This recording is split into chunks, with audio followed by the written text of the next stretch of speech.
Mas kwarto ng computer. Hindi, pinramis ko na sa sarili ko na hindi ko na yan siya pakialam na sabihin ko sa kanya na gumawa ng homework. Hindi ko na talaga siya anuhin, disturbuhin kung anong gagawin niya. Bahala na siya sa buhay niya. Mag-homework siya, hindi. Kung gagawin niya ay hindi ko na siya pakialaman. Bakit? Yan nga! Pag pakialaman ko nga siya, mag-aaway nga kami, ma-stress ako, ma-heartache ako. Kaya mas maganda na yung hindi ko siya pakialaman sa buhay niya ay walang gulo. Ginagawa ko yung trabaho ko, gawin din niya ang gusto niya sa buhay niya. Kung wala siyang homework, problema na niya yun. Kung hindi siya nag-study, problema na yun.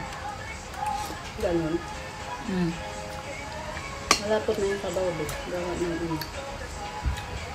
What's the point? Kung lagi ko siyang sasabihan, alam mo ba pag di ko pa nga natapos yung isang word, sinasabihin, na. Okay. Hindi ka pa tapos sa isang sentence mo, ginaganon ka na. Gusto mo ba yung kausapin yung ganung tao?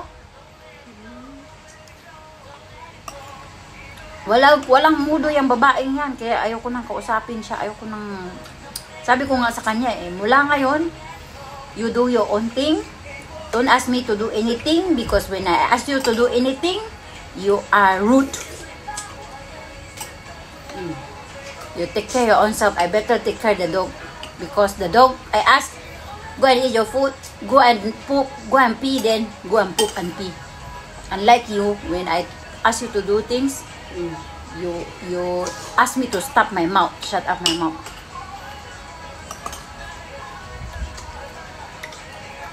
Unbelievable.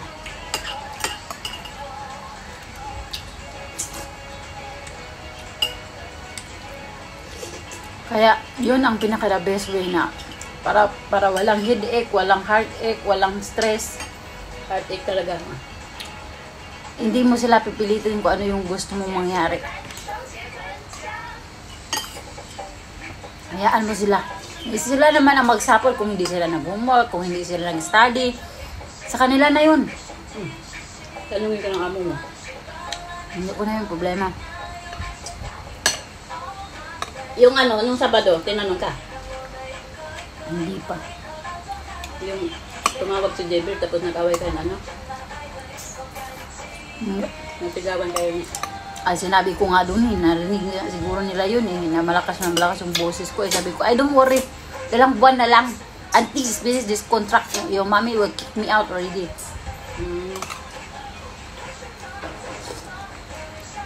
You can find a new helper that listen to you, not you listen to the helper.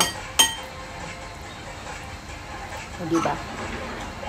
Kasi gusto nila ang helper ang makinig sa kanila. Hindi yung helper ang mag-utos kung anong gawin nila. Sabihan mong mag-homework, aawayin ka. Sabihan mong maligo, ayaw maligo.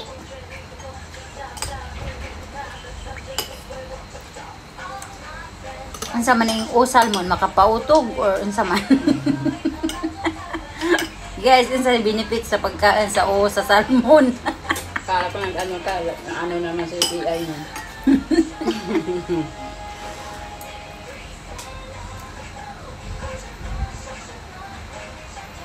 Uy, you never congratulate me Why? Mudra never tell you? What? I'm already monetized my Facebook. Oh? Yes. Wow. I got cents already in my Facebook. It's going to $1.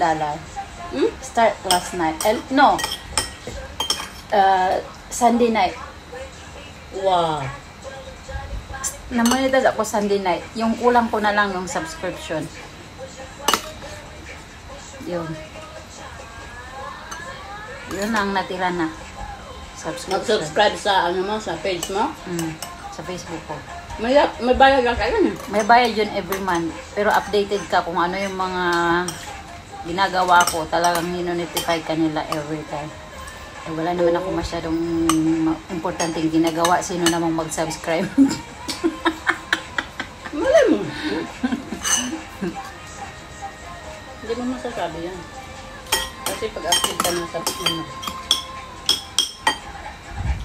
Pakita ko sa'yo.